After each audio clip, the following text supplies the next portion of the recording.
अनेकांश से आता है, ठीक है। ये हमको विषय समझना है।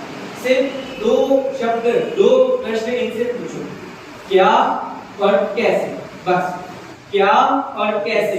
यही दुनिया में दो व्याख्याएं, जितनी बड़ी बड़ी पढ़ाई है आपकी एमबीए सीए सब जगह ऐसे ही पढ़ाई की जाती, क्या और कैसे। यह क्या है और ये कैसे है।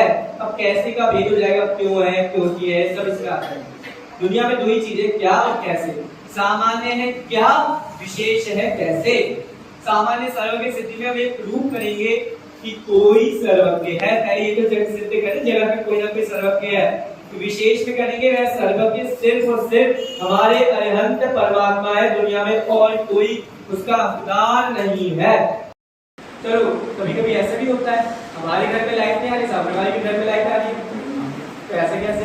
तो जैसे दो तार होते हैं, दो तारों के बीच में एक जुड़ाव होता है, अगर वो जुड़ाव बीच में से हट जाता है तो हमारे घर की लाइट का कनेक्शन हट जाता है, लाइट नहीं जाती है। जब लाइट वाला ठीक करने आता है तो उसके बीच का जुड़ाव ठीक कर देता है। ऐसे ही दो प्रकार की धारा है, एक ज्ञान धारा और एक कर्म धारा। बुनियादों के ज्ञान धारा है कि कर्म धारा, दोनों धारा है। सुंदर कर्म तो उनके विद्यमान है ना। शंकर माने क्या होता है, शंकर उसी में आता है ना। क्या है शंकर मतलब, शंकर का साफ जगत में अर्थ लिया जाता है जो संहार करता है। ऐसी जो कर्मों का संहार करता है वो सारे जिन शंकर हैं, वही बुद्ध है, वही ब्रह्मा है, वही सिद्ध है, वही ईश्वर है, वही भगवंत भी है। इसे नाम कोई भी हो, हम तो जैन शासन गुणों की तरफ ध्यान देता है। अंतिम छंद और देख लेते हैं, ये जो प्रकरण सरल सरल आप लोग देख लेना। इसके नीचे है ऐसा कहा है, वो एक आप कौन है देखिए, पीछे आपको बोर्ड पे दिख रहा होगा। प्रमाण के दो भेद, एक प्रत्यक्ष प्रमाण, एक परोक्ष प्रमाण। प्रत्यक्ष प्रमाण के कितने भेद दिख रहे हैं, दो। कौन कौन से, मुख्य और सामव्यवहारिक। मुख्य प्रत्यक्ष और सामव्यवहारिक प्रत्यक्ष। अब हम भगवान की सिद्धि प्रत्यक्ष प्रमाण से करेंगे या परोक्ष प्रमाण से करेंगे। प्रत्यक्ष का असंभव है, हम खुद परोक्ष हैं, प्रत्यक्ष से कर सकते हैं क्या। प्रत्यक्ष से तो सिद्ध परमात्मा ही जानते हैं, केवल ज्ञान ही जानते हैं। ऑप्शन क्या बचा, परोक्ष प्रमाण बचा। इतना समझ में आया।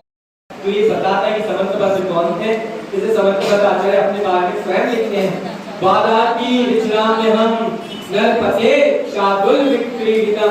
हे राजन, मैं पूरे विश्व में, पूरे भारत में सिंह की भांति विचरण करता हूँ।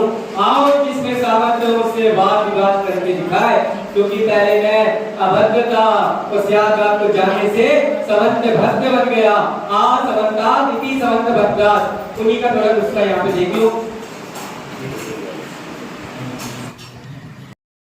हमारे सर्वज्ञ अनंत ही हैं, क्योंकि वह निर्दोष है, उनमें दोष नहीं है। जो दोषी होते हैं वो कैसे दोषी होते हैं, कर्मों के कारण।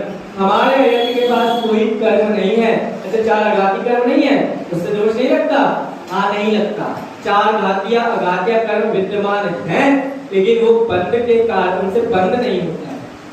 कर्मों का आश्रम तो है लेकिन उससे बंद नहीं होता है। ये ईर्यापत आश्रम होता है ना, हमारे दो प्रकार के आश्रम हो जाते हैं, सांप्रदायिक आश्रम और ईर्यापत आश्रम। तो अयंतों को होता है ईर्यापत आश्रम।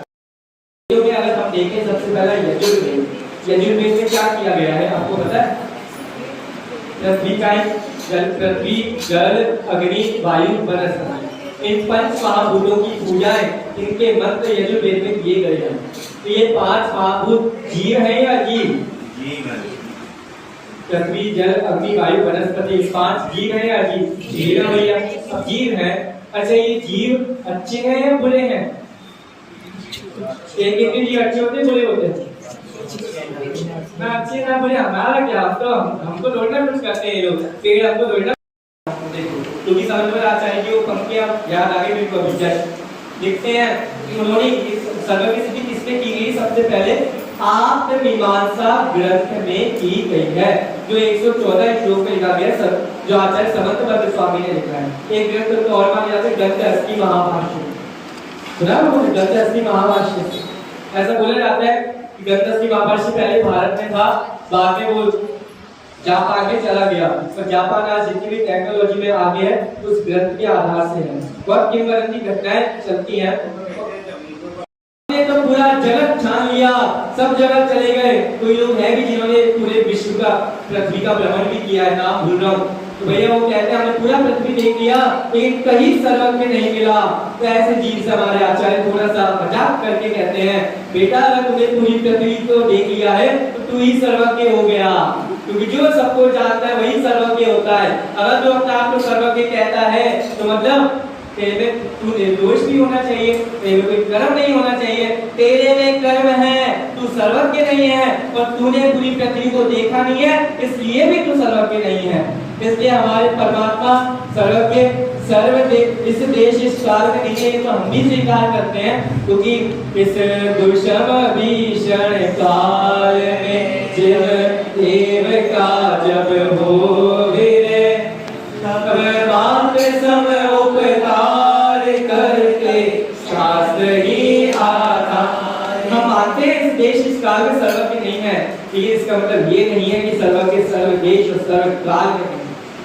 ऐसे जीव को थोड़ा समझाने का प्रयास करें। अंतिम चंद्र देख लो, थोड़ा कह रहे हो उसमें आपने जिनकी बात की है ना वो एक प्रिय है, वो महान सर्वज्ञ कैसे हो सकते हैं? वो जीवों को अपने बारे में तो भान है नहीं, तो जगत के बारे में जानेंगे क्या? तो एक तो हमने निपटा लिया। अब दूसरा सामवेद। सामवेद में क्या किया गया है? किसको संगीत पसंद है? संगीत पसंद है किसी को भी? किसको पसंद है? हाथ में करना एक बार। सभी को पसंद है। नहीं ऐसे सभी की जिम्मेदारी का कीजिए। अगर सभी को पसंद है तो पूरा दिन संगीत सुन सकते हैं क्या?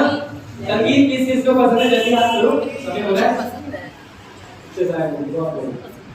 संगीत में कितने स्वर माने जाते हैं? सा रे ग म प ध नि सा, है ना? सात। सामवेद में इन स्वरों की पूजा की गई है। सा रे ग म प ध नि सा। हमारा संगीत कहाँ से आया है? तो बोला जाता है सामवेद से निकल कर आया है। तो भैया सामवेद में सा रे ग म प ध नि सा जिसको आपने सर्वज्ञ कहा है, क्या वह चेतन है या चेतन है? भाषा वर्णना चेतन है या चेतन है? अचेतन है। अचेतन कभी सर्वज्ञ हो सकता है क्या? नहीं। एक व्यक्ति ने कह दिया अड़िए ना, सामने वाला अड़ जाता है, अड़िए